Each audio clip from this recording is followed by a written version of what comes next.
evening, everyone. It is your girl, Marcy Thomas, and I'm here very excited this evening for a really great conversation that we are going to have with a beautiful young woman who has written several great novels, and tomorrow her third will be introduced to the world. So I am coming to you from the outskirts of Atlanta, Georgia. So as you come in the room, please feel free to let us know where you're joining us from. If it's your first time, just anything that allows us to know who's here with us for our wonderful book discussion. So whether you're joining us live or watching it later in a replay, please feel free to share this out with other book lovers, especially those who love mystery, because that's what we're going to get into tonight.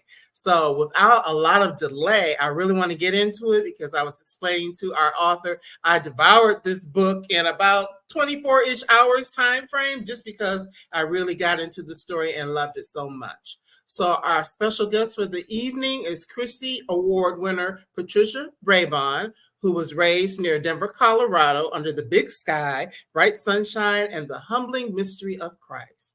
She's a newspaper journalist who turned to historical fiction, writes devotional writing for Our Daily Bread, and she is the author of the Annalee Spain mystery series set in Colorado's dangerous 1920s Klan era. Now, her first book, All That Is Secret, was a Steph Curry book pick a few years ago, and Double the Lies was also a very highly popular novel in this same Annalee Spain series. And tomorrow, the world will be introduced to book 3, Truth Be Told, also in the Annalee Spain mystery series. So without any further delay, let's welcome Patricia to BGC Book Club. Welcome. Thank you so much, Marcy. Delighted to be here with you. Oh, yes. I'm so delighted to have you here because, we talked a little bit before you came on, and I was telling you this was my first experience in reading one of the Annalee Spain books, but I have to go back and read the other 2 now because I enjoyed this one so much and really got into the story, which is why I devoured it. So, you are doing good work, and I really appreciate that. I appreciate that. I have had an interesting time learning how to talk to people about 3 books at one time. And it's been interesting, Marcy, because when my agent shopped the first novel around, I was wondering, as a nonfiction author and a devotional writer and a former journalist, if we'd even sell it. Wow. And that happened. And then the publisher came right back and said, can you turn this into a series? So I had to start thinking about not just sharing one book, but talking to people now about 3. And so that's been very interesting to me to divide up, my thinking about it, and encourage people to start wherever they want to in the series, because they read like standalones. They definitely do. And I did that on purpose to so that the central character, my protagonist and her sidekicks are the same people, right, but there's a different mystery every time. Yes, and I loved it. For so many reasons, and we're going to talk about it here, as we get into it. And as people come into the space, please feel free to share comments or ask questions as well, especially if you've already enjoyed some of the previous books, because it's good to kind of have the opportunity for authors love to be able to talk to their readers. So we want to be able to do that. But one of the things for me, I found the book is kind of genre bending to me because it's mystery, but it's also historical fiction. There's a little bit of romance in this particular one as well, because it's there, but it's not like it's not central to the story per se. But then it's also Christian. It's a Christian novel as well. So from the perspective of being a writer, how is it for you to take all of those different things and put them into one, body of work? Well, when I first started learning about the craft of fiction writing, after decades if I say 5+ decades, I tell my age, but that's the truth of it. And so after all those years, Marcy, of nonfiction writing and newspaper writing, I spent a good amount of time learning at people's feet about the craft of fiction. What people were saying is that those novels that blend genres are going to, by nature, be stronger and more compelling because more things will be going on. Mm-hmm. And so I knew that if I tried fiction, I wanted to try mystery because I love the genre. But I also, you mentioned faith. My faith context is Christian, and in these times that can almost be a off-putting things to say because of the season that we are in right now.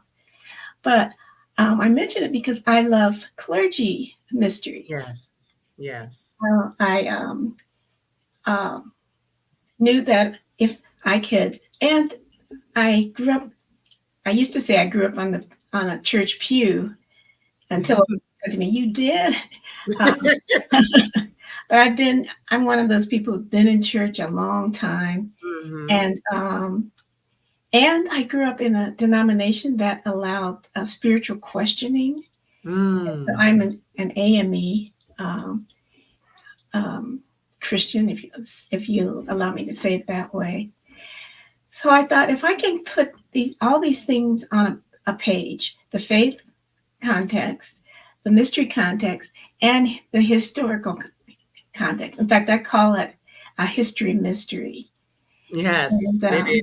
And then the thing that I didn't expect, you mentioned the romance, is when I wrote book 1, I pantsed it, and then suddenly the love interest showed up, this handsome young Black pastor.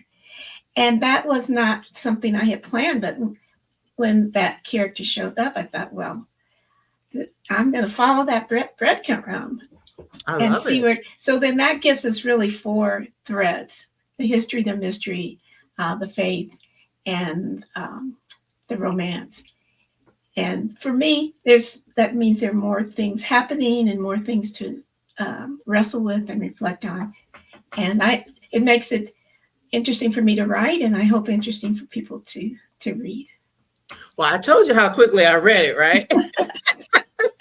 So it was definitely interesting for me to read because looking at all those different elements, because I have often said that, I read everything, but I really love historical fiction. So of course that's going to grab me there. Yes. And then a mystery, because, we've already talked about, the ending because I have read it. But, then there's that piece of trying to figure out, well, who did this? And, how did this all play out? So that kept me intrigued.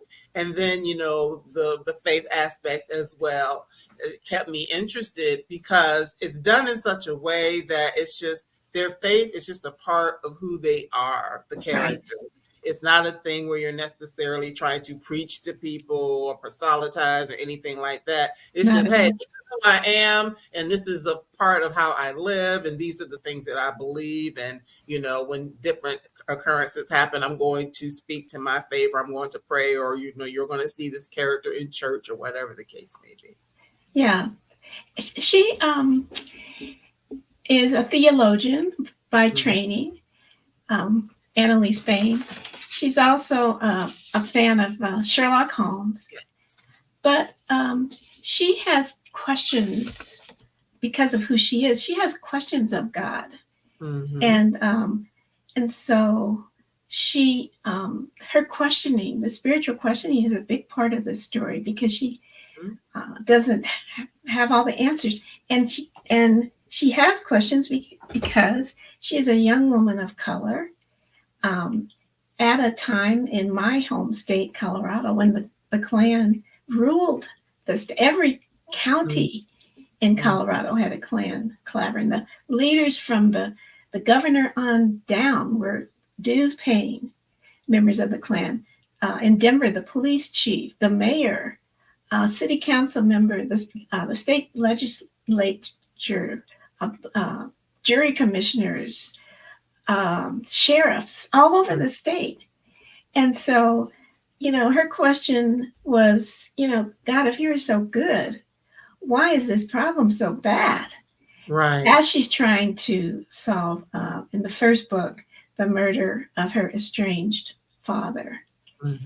And so, so I enjoy people saying to me, in fact, Saturday I mentioned to you earlier at an author festival at one of the public libraries here. And the woman whose table was next to mine said to me, I'm not a Christian, but I am really enjoying these Annalee Spain stories. And so I, appreciate that people are able to experience, even though their faith system may be something else, or they may be agnostic, or something else. Right. So I hope that the questions that Annalee Spain has allows the reader to understand that questioning in a faith world is okay. Yes. And that there's room for other people to get into the stories and read them too. That's right. And that's what really made it enjoyable for me as a reader, to understand, yes, I am a Christian as well. However, I liked reading it that I didn't feel like I was sitting in another church sermon, so to speak. Yeah. So it was good to read it and to kind of separate and really get into the story and understand that it's just a part of who she is. Because for most of us, that's what it is. It's just a part of who we are. So yes. What, for those who haven't had a chance to read it yet, what is the basic story about in this particular series or number of the series, number 3? Number 3. Well, I'll answer that by quickly, as I said, telling you about number 1, she's solving the murder of her estranged father. Number 2, she's racing the clock to solve the murder of a trick pilot before she gets framed for the crime. And number 3, she's at a lush, fancy garden party when a young lady is found dead in the potting shed. And so nobody seems to know who this young woman is.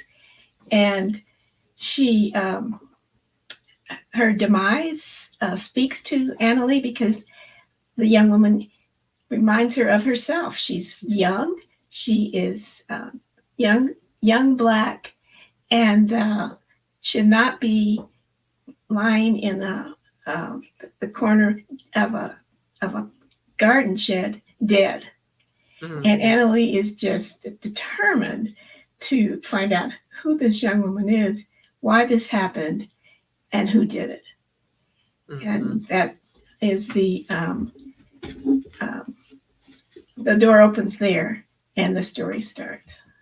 Yes, and it's just so interesting because, of course, we know that it takes place in Colorado, but we start out seeing where it's at an event where this happens, and this isn't giving anything away because it's in the descriptor of the book. But there's a big fancy party, but there are like Black people at the party. There are white people at the party. It's like a political event of the kind of who's who in Democrat at the time. So just off the top, it brings up something that, seeing people that, and Black people included, that were in positions where they may have had a certain amount of wealth and a certain amount of influence or say politically at a time when we really weren't voting, at a large number or at all as women. But just talk a little bit about what was it that made you want to include that element, because that is something different, seeing this kind of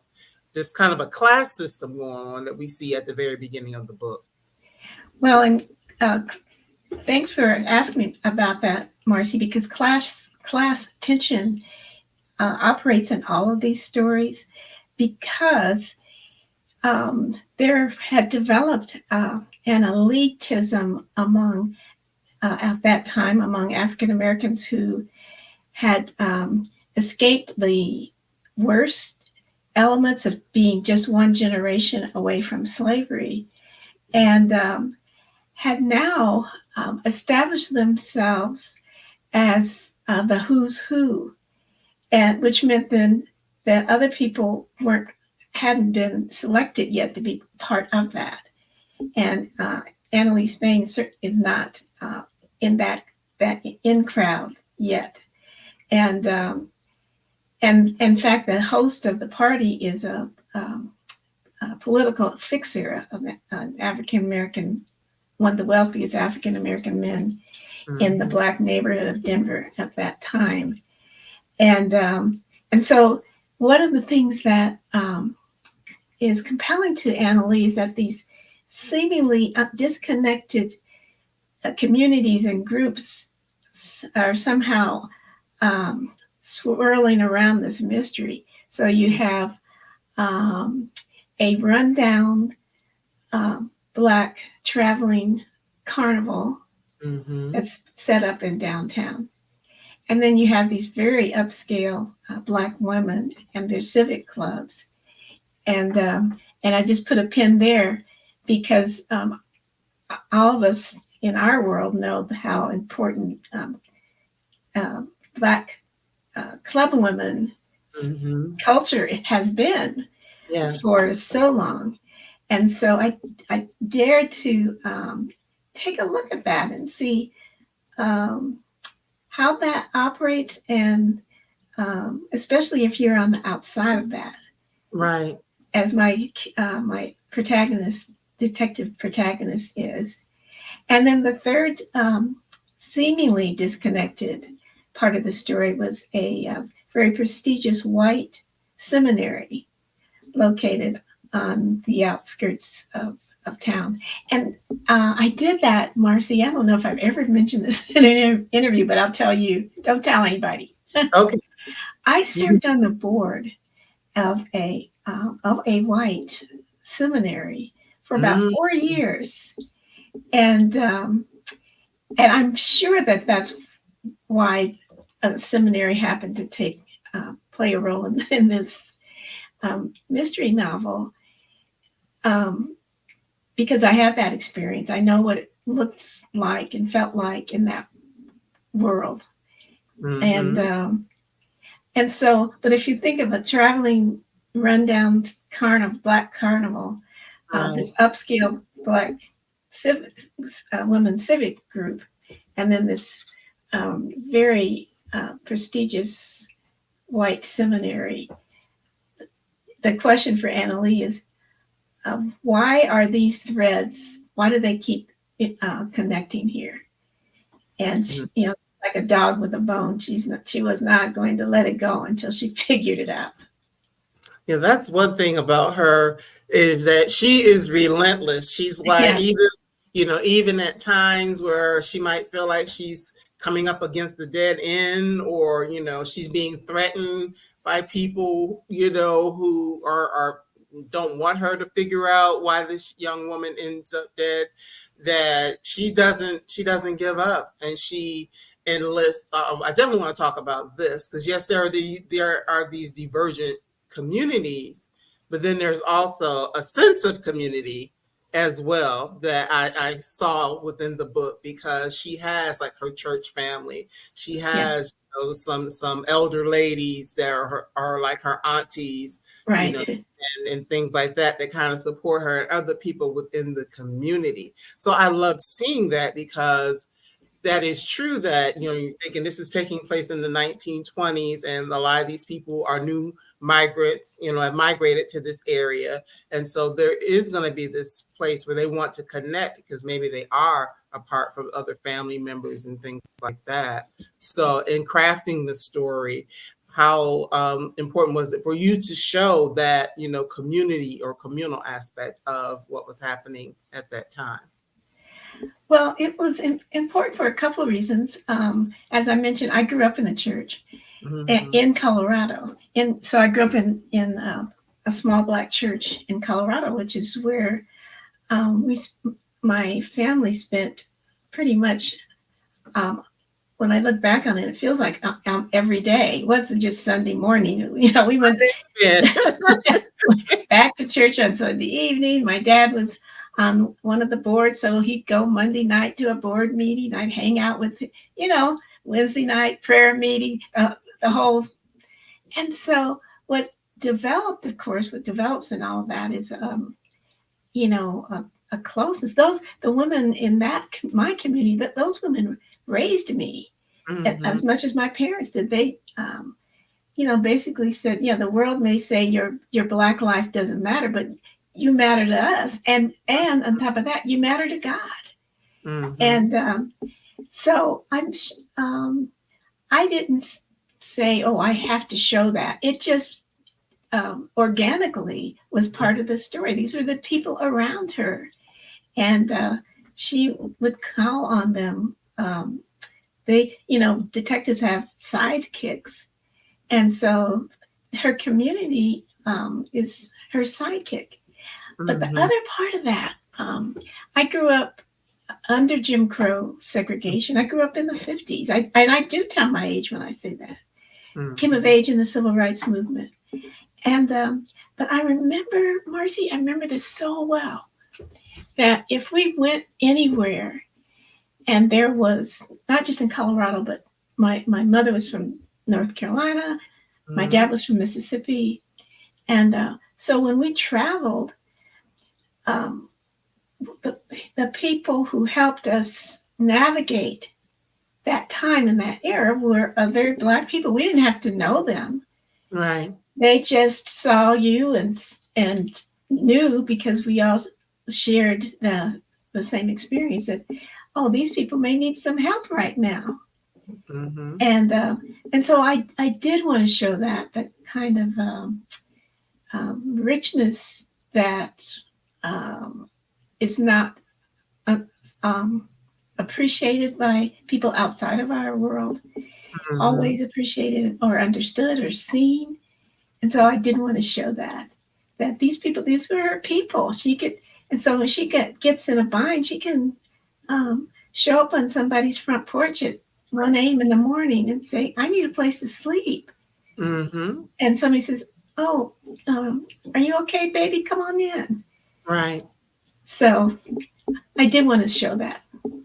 Right. And I just think that that's so important because, this is taking place in the 1920s and, they were all that they had.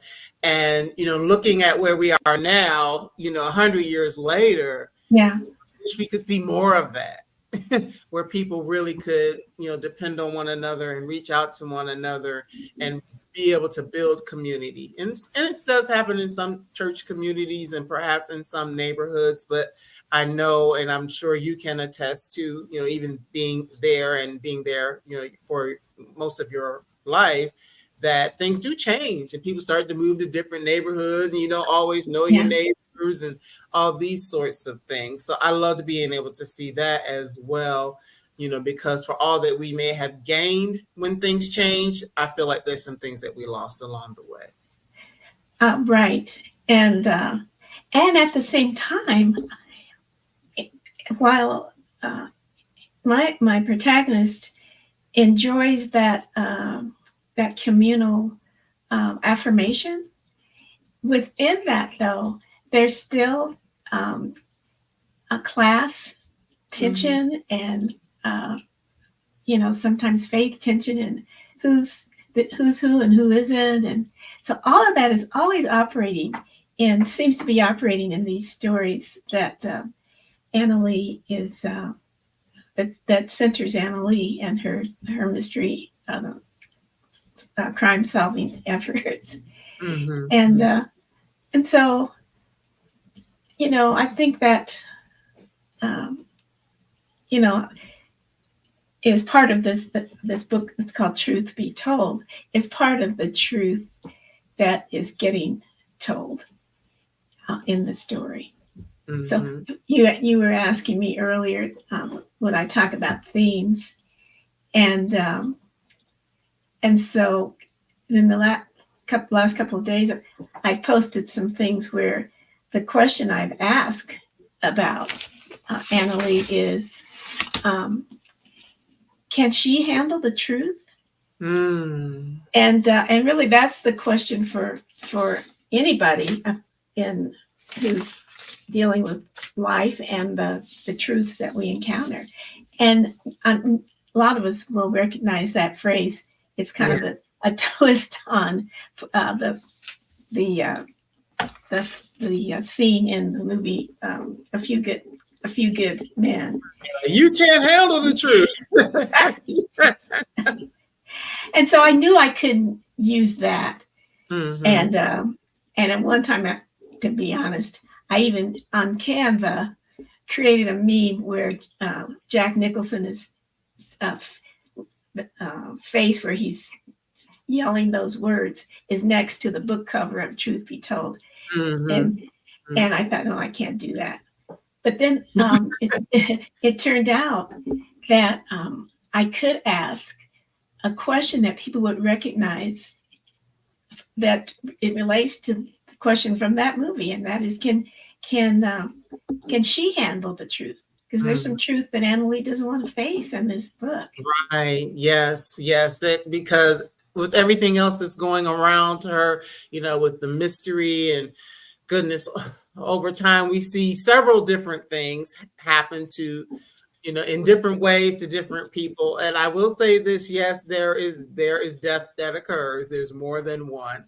But that's another thing that you so expertly craft. Bad things are happening, but it's not in a way that's gory or that. Yeah. Ooh, I love that as well, because sometimes things may err on the side of trying to be too explicit, so to speak, in that. But you say, hey, this happened, and you may say how it happened, and then that's kind of it. So I could appreciate that as well.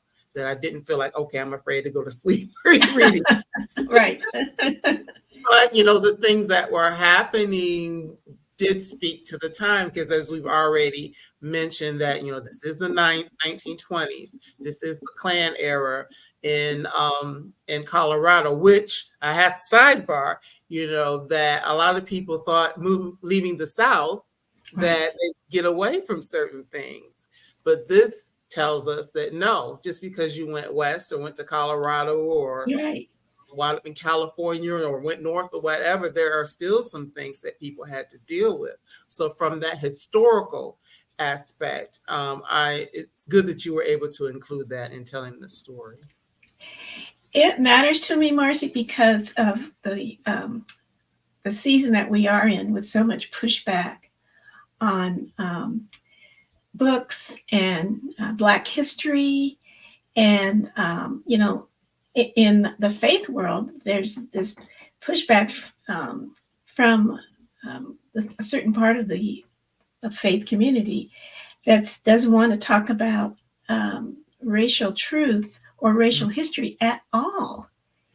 And so when I think of a couple of things, when I think of the shoulders on which I stand, yes, and when I think about our history, which I think, Marcy, that the Black narrative is one of the most fascinating and compelling of anywhere in the world. I mean, our music is celebrated around the world because people in a lot of other places get where we have come from. Right. And for people to say, don't talk about that, they're saying, first of all, they're saying, put a sock in it. And we don't do that. But and one reason we don't is because our story is so dramatic. It's so compelling. We should not have come out of what we came through and still be standing. No, that's right. Yeah. So people, so I want to, I guess part of what if I think about it this way, part of what I'm trying to do in these mysteries and in my fiction is make a story so page turning that even people who don't think they want to know about Black history find themselves reading a whole book about a mystery novel that does center a young Black woman. and as through the course of that reading, learned a lot of things about a history that must be told. Right, because I did not know those things about Colorado, and I've been to Colorado many times, as I was explaining to you Mhm. earlier, for some events and things like that. But admittedly so, I have never like really gone into Denver and really like explored the neighborhoods or learned about the Black history or the Black experience, even though I know people who live there and all of that. So now, after reading your book, I'm more compelled that the next time I come out that way, that I need to spend at least an extra day or two just really, diving into that, because, our Yes. history is rich. And our story isn't just, necessarily a Southern story or a Midwestern story by going to, work in some of the factories or whatever, or going out west, and things like Mhm. that. There are a lot of stories that our people have, been through, a lot of things that they have experienced along the way, and it hasn't always been easy. Definitely not. Right.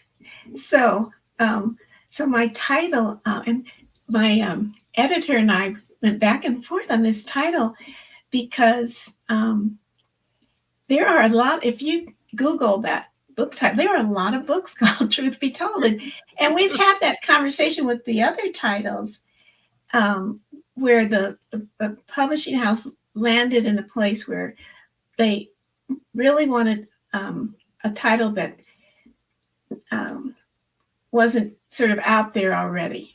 Mm-hmm. That's not true with the Truth Be Told. And but my editor was determined to lean into what this book is asking people to do, which is to look at the truth, look at what happened, Mm-hmm.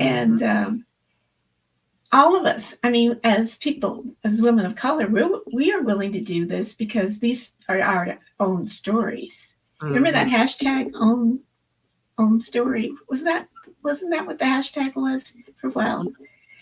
Oh, Familiar with it. own. But at any rate, these are our stories, so we lean into them. But Mm. what the title's asking other people, can you handle the truth? It's A lot of basically people saying that. cannot. They Yeah, cannot. They don't even yeah, want it told. But the thing of it is, some of the people who don't want it told, they know what it is. They just don't want other people to know what it is. They know right. what it is. They just don't want it shared. But we have a good comment here from Laura. It is time that the spotlight shifted to other areas of the country. History was not only happening in the South and in California and in Washington and New York, or the Dust Bowl of Oklahoma in the 20s and 30s. So many untold stories of African Americans and Native Americans. I'm Yeah. just so thrilled that the stories are getting circulated and finding platforms to be told. Yes. Absolutely. Yes. Thank you, Laura. Yes. Thank you, Laura. Yes. Hmm. Yes, because I'm definitely, I'm learning a lot, and you're going to know the woman's name. It's on the tip of my tongue, but I am familiar with it was a Black woman physician that delivered a lot of the babies. I'm Right. familiar with her, but I can't think of her name right now. But I'm sure you know who she is. I do. And of course, now that you're asking me, but it'll come to us before we end. But Hmm. I mean, the important thing about that woman is that, of course, she could not practice in Black hospitals. Hmm. And so all of those babies that she delivered were delivered in people's homes. Hmm. And in Colorado, it was almost the 60s before the Black physicians who were here were Hmm. able to practice medicine in white hospitals. And so um, I I in I don't when people talk about these things, I think sometimes they feel that, oh, this is ancient history, but this is not ancient history. The people who experience it are still here. One, I don't know if you heard the news last week that the first Black pilot who trained to be an astronaut, Ed Dwight, took a flight to space on actually just Jeff Bezos' rocket ship. Did you hear that news at all? I kind of got a piece of A it. piece of, and so he lives here. He's 90 years old. And so I think of him outlasting all the people who said he wasn't smart. He wasn't a good enough pilot. He wasn't sharp enough to. Well, the truth, speaking of truth, is that NASA was not going to put a black man on the moon with that first flight. That's just the truth of it. But he outlasted all those people, and a couple of weeks ago was able to take a flight into space, and experience weightlessness for a few minutes, and now wants to orbit the Earth. Wow! So, at 90 years old. At 90, he got Marcy. They opened the door. He walked out of there like, yeah, just do this. I love that. I love that. So yes, Laura said these stories are everywhere, and they need to be told, and they're fascinating. Well, one other thing, because we have touched on the fact that in this book there is a seminary, and this seminary plays a role in what's happening, in the crux of the mystery and all of that. But what I found interesting, and you explained you had a seminary experience, but what I found interesting is that in it, we see that sometimes what it looks like on the outside isn't necessarily always what's going on the inside. So I thought that was a bold move in the story to kind of have this seminary that, of course, we think seminary, we think, okay, these are pious, religious, men at that time, primarily men of God, leading these institutions and that sort of thing. But to find out that wasn't always the case. Right. What inspired me to go there was the Me Too movement. Well, that's one of the things. But really, Marcy, what inspired me to go there is that I have been female my entire life, and Black every day of my life. And we know as women that the Me Too advances the Me Too reality, where women are compromised and challenged and endangered, is common. Very. And so, and it has happened in the church. So I know two young women who, they're younger than me, who have shared with me the very disturbing experiences they had in the seminary world.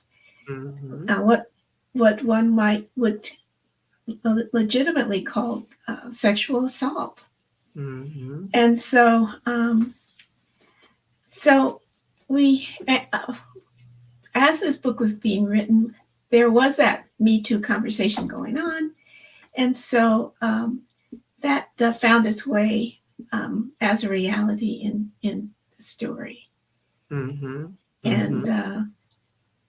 so, but I haven't heard anybody who's read it who is from the faith world say they were offended by, that being, one of the things operating at that particular institution. Because they know. They know. They know. Yes, too common indeed, except the practice at every level, just ignored. Absolutely. Right. Yes. And if you think 1920s, where women had even less autonomy to make choices for themselves, Black or white. Exactly. or indigenous, whoever you were. You didn't have a whole lot of choice. So oftentimes women may have found themselves in compromising positions, just trying to get ahead and move to the next level, which in a lot of ways, nothing has changed depending on where you are or what you're doing. Right. So that oh, I like what Laura said. She's loving the title of the book Yeah, even more. yeah, there's a lot of Yeah, truth. Yes, right yeah, we there. don't teasers here. Right. So, it's interesting um, as it relates to my own humble writing journey.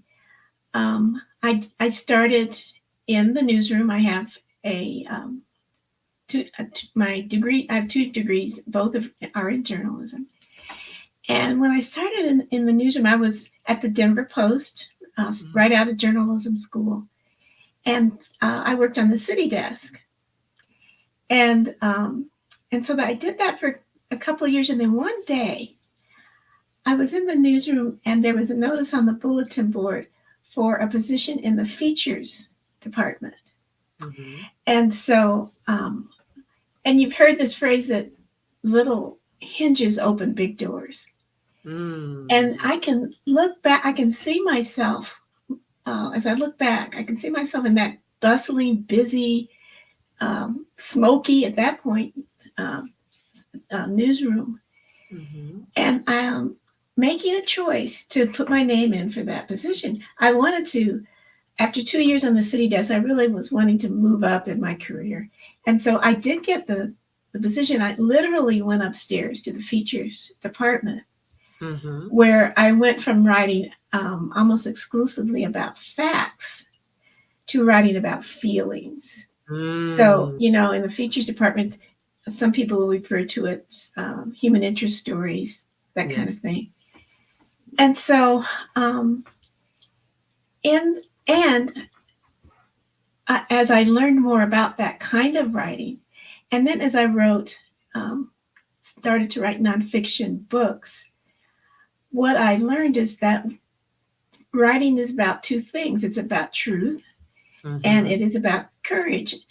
And so if you know your truth and you have the courage to put it on paper, people will say, oh my gosh, this is really good. I'm sitting here looking at a book I hadn't intended to share with you, but it's my very first book called My First White Friend. First White Friend. Confessions on Race, Love, and Forgiveness. And when mid-career, I accepted a tenure track teaching job at the University of Colorado at Boulder in the School of Journalism. And I had to get tenure, I had to write a book. And so, or get a book published. So I decided to write a book about making peace with white America. That's all, that's what I had. My dean at the time said, this is not going to get you tenure in a school of journalism. But I told my truth. And I ended up on the Today Show with that book, and I got tenure.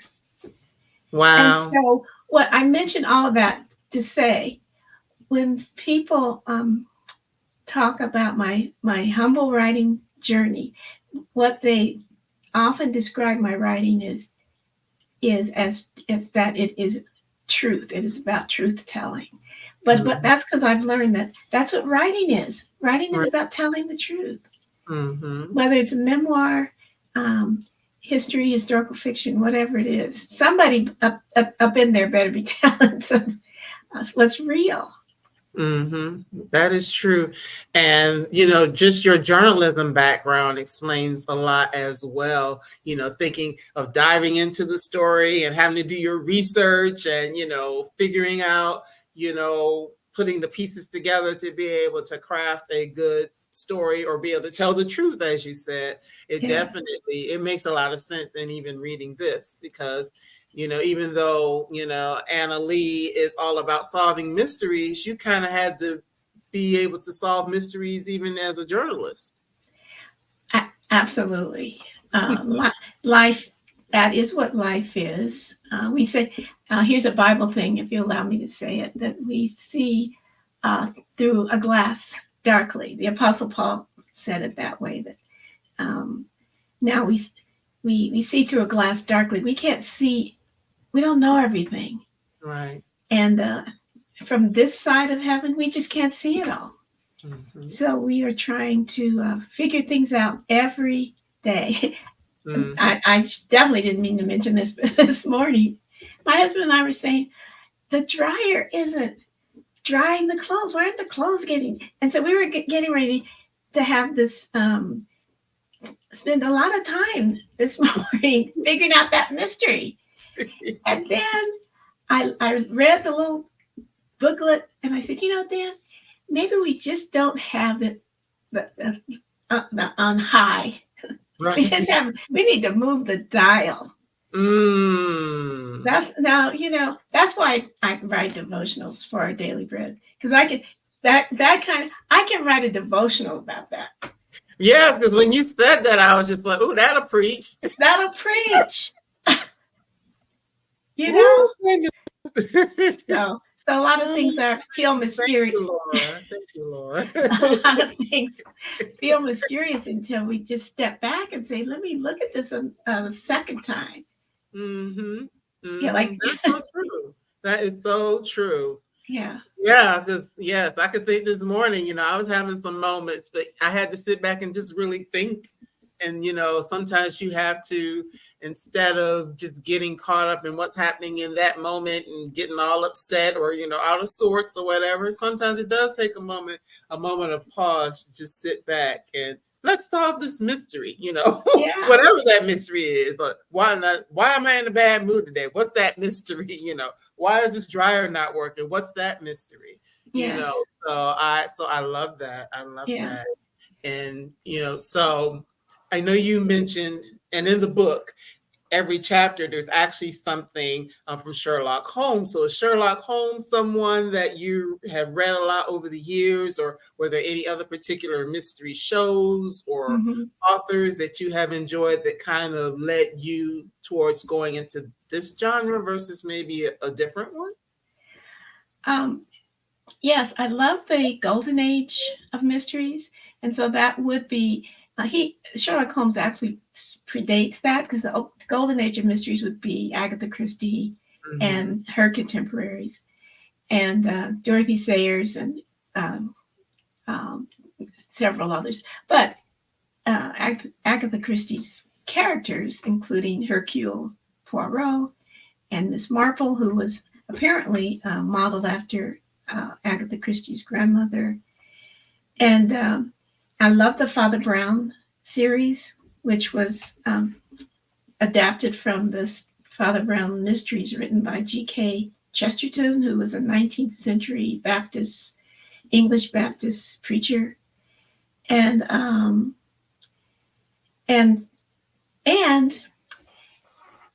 I have been always drawn to mysteries because there were things about being Black and growing up Black that didn't add up. And so a mystery typically is a story that answers, starts with a problem, but by the time you get to the end of the book, that problem has been resolved. The light is shining on it, and now you understand it. The psychotherapist, my sister is a licensed psychotherapist. Okay. And that community knows that there is a part of the mind, the brain, that hungers to understand why. And mysteries really scratch that itch. Here's a situation, and why did it happen? So it's not so much who did it, but why. That's the question that gets answered in a mystery. The why. Why did that happen? So, yes, and thinking back to circling back to Truth Be Told is definitely that question gets answered. And there are, a lot of twists and turns. And see, we did a good job because we're almost done and we didn't tell anything that people don't need to know yet. No, So no spoilers. no spoilers. We gave you no spoilers. So been a beautiful conversation with no spoilers. But, in the book, there are, lots of twists and turns because, of course, as we've already mentioned, we're dealing with, these different communities. We're dealing with, people who are in town for a short amount of time. We're dealing with people who have been there for a long time and, kind of the intersections of all of that. And it's just so well written. I have to give that. I have to give you that because, yes, I read a lot. Obviously, people who are here every week know I read 1 to 2 books every week. And see, this one is not thin. See? No, it's not. But I devoured it just because it's definitely a page turner. It was the history. It was the history and the mystery. It was, the relationships amongst the people in the community. It was the romance. It was, the spaces that, I could be spiritually uplifted, all of that, in here. So it's like, yes, you may not have always been writing fiction, but it's something you were definitely born to do because very skilled at it. And, anyone, I would suggest that you pick up this book and read it. It's a good summary. You don't have to read it fast. That's my thing, for a reason. But it is definitely a good book to read. Now, it does officially come out tomorrow, Patricia. Is it also going to be available on an audio for those who like to listen? Yes, there's an audible format. And my publisher publishes the hardcover and also trade paper at the same time. So those two formats, and then the ebook. So for people who are who read Kindle or the Nook. You asked me about Sherlock Holmes, so let me quickly say, his philosophy about detection has drawn me to those stories. So I like how occasionally along the way, Annalee will say to herself, that's why, that must be why Sherlock Holmes said such and such. And so those are fun little nuggets to weave in the narrative too. To see that. Yes, let's see. When I think of mystery, I'll admit I didn't necessarily read a lot, but my mom is always watching this show. My mom loves some Columbo. Yes. When I'm in her house, we would sit and watch Columbo. He always looked like he didn't know what was going on, but he knew what was going on. Right. One more question. Exactly. Them up every time.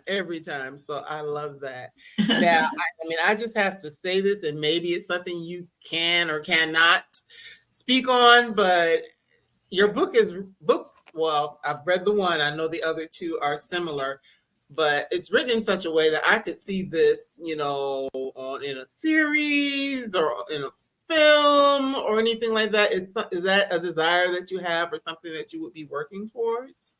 If you can say. I would love that. And my agent has done some shopping around.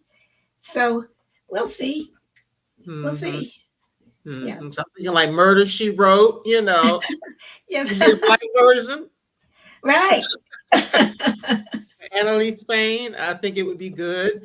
And, because things like that, if people would take in the history just like they might take it in because they're reading it. They may take it in if they're watching it in a film or, in a series or something like that. And they're learning and they're getting this stuff. And it's kind of like I think it would be really good for that.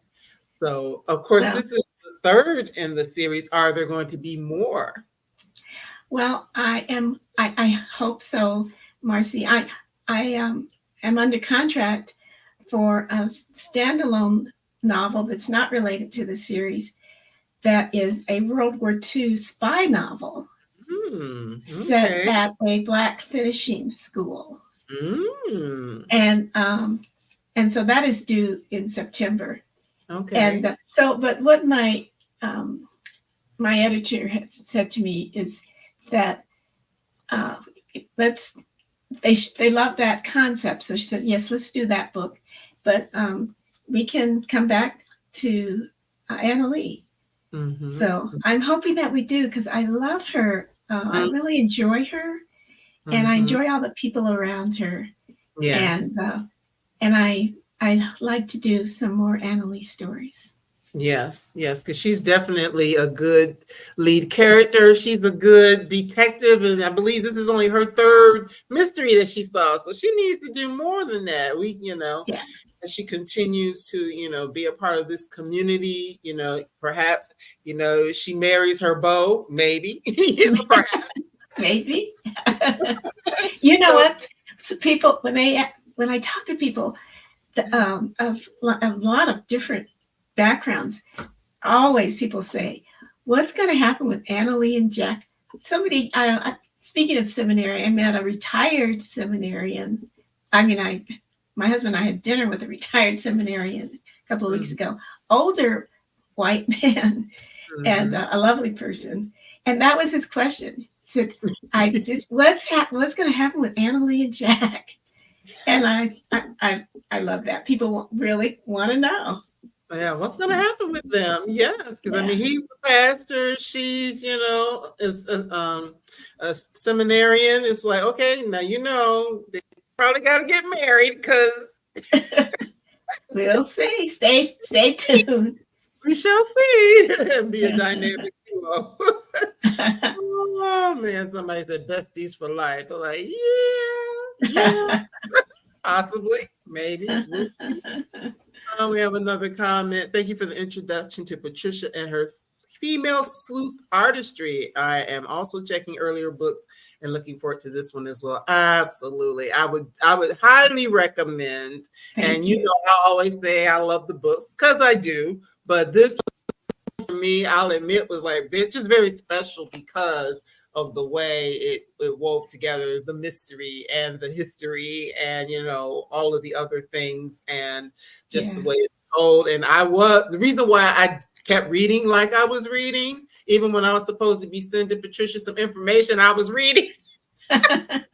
But because I was like, ooh, like what's happening? What's happening? I was like really moving through it because I was just so intrigued by the story and the different characters and trying to figure out who done it, all those sorts of things, Yes. who did it and why.